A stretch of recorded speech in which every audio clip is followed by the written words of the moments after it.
만두 행정실의 만두입니다. 오늘은 공무원 급여 업무의 전반적인 흐름에 대해 살펴보겠습니다. 지난 시간에 학교 급여 업무의 세 가지 파트를 알아봤죠. 첫 번째, 공무원 급여, 두 번째, 공무직 급여, 세 번째, 4대 보험 및 세금 납부. 공무원 급여에 해당되는 공무원은 우리 행정실에 근무하는 교육행정직 공무원, 시설관리직 공무원, 정규직 교사, 기간제 교사, 교감, 교장이 해당됩니다.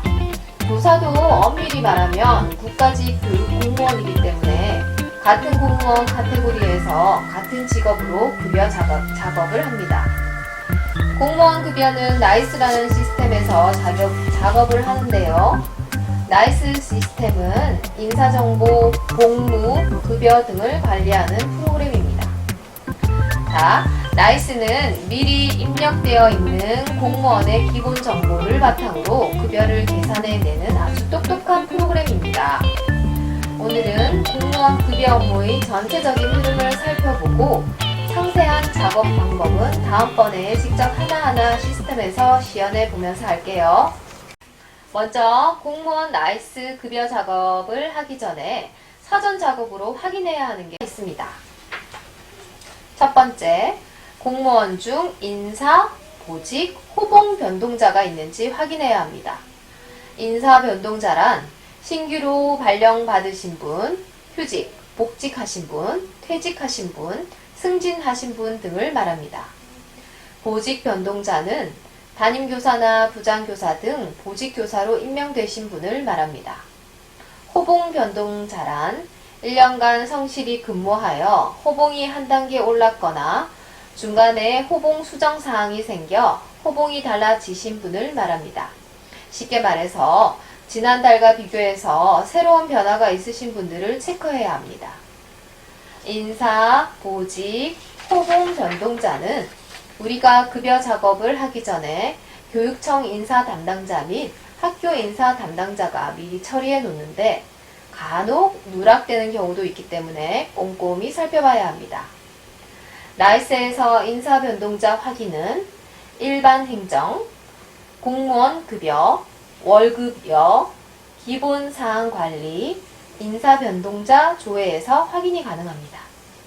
두 번째, 초과 근무 관련 사전 작업을 해야 합니다.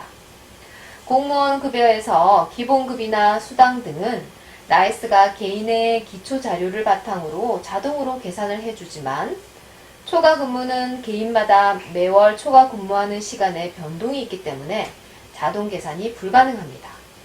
그래서 나이스 급여 작업을 하기 전에 개인별로 미리 작업을 해줘야 합니다.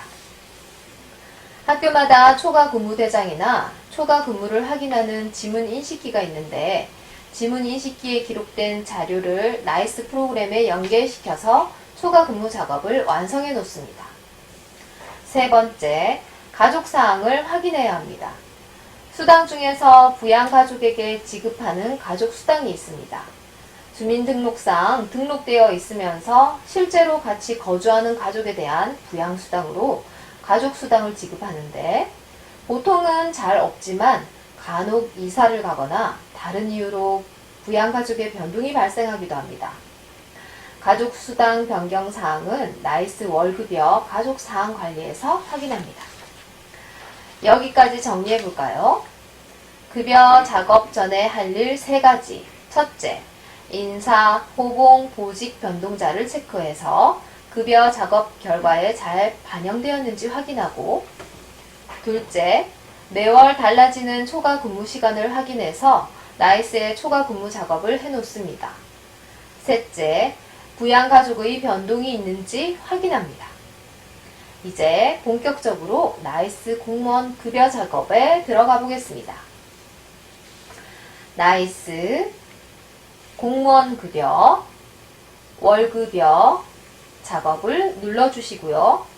제일 먼저 기초 자료 생성을 해주시고 그 다음은 대상자 생성을 하고요. 그리고 나서 수당 및 공제 자료를 입력해 줍니다. 수당 중에서 나이스와 연계되어 있는 수당은 나이스가 알아서 반영시켜주지만 나이스와 연계되지 않은 수당이나 지난달 잘못 지급해서 조정이 필요한 수당은 직접 입력해야 합니다. 나이스 월급여 기본사항 관리, 급여 기본사항 관리에서 개인별로 이름을 검색해서 개인수당과 조정수당에서 직접 입력해줍니다. 처음 발령받은 신규 공무원이 발령받자마자 모든 교직원의 수당을 파악할 수 있을까요? 불가능합니다. 그래서 개인별로 입력해야 하는 수당은 지난달 급여 자료를 참고해서 입력해주면 됩니다. 이제 공제 자료 입력입니다. 공제란 급여를 받는 사람이 사전에 동의하여 자신의 급여 중 일정 금액을 기여금, 회비 등으로 매월 납부하도록 만들어 놓는 것입니다. 일종의 자동이체라고 생각하시면 됩니다. 급여 담당자는 개인의 공제 내역을 파악해서 공제가 잘 반영되었는지 확인하고 누락되었거나 인사사항 변동이 있는데 반영되지 않은 공제 내역이 있으면 수정 작업을 해야 합니다. 공제 내역 입력 역시 수당과 마찬가지로 지난달 자료를 참고해서 입력해줍니다. 수당, 공제 내역까지 입력이 끝났으면 이제 월급여 일괄 작업을 합니다. 월급여 일괄 작업을 하면 나이스 프로그램이 개인별 급여를 계산해내고 급여 명세서를 만들어냅니다. 월급여 일괄 작업을 완료한 후에는 급여의 최종 마무리 작업인 실적 이력 생성을 합니다. 실적 이력 생성 작업을 통해 실장님, 교장 선생님께 한 달 급여 자료 결제를 받고 급여 이력을 생성하면 급여 담당자가 작업한 우리 학교의 자료가 교육청으로 자동 전송이 됩니다. 그러면 교육청에서는 각 학교에서 받은 실적 이력 생성 자료를 바탕으로 매월 17일 공무원 통장으로 급여를 지급해 줍니다.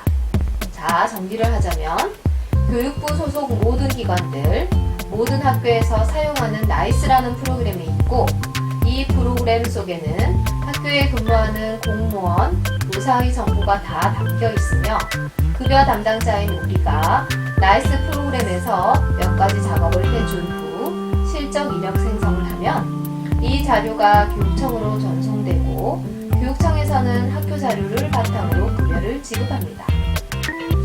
자, 오늘은 여기까지입니다.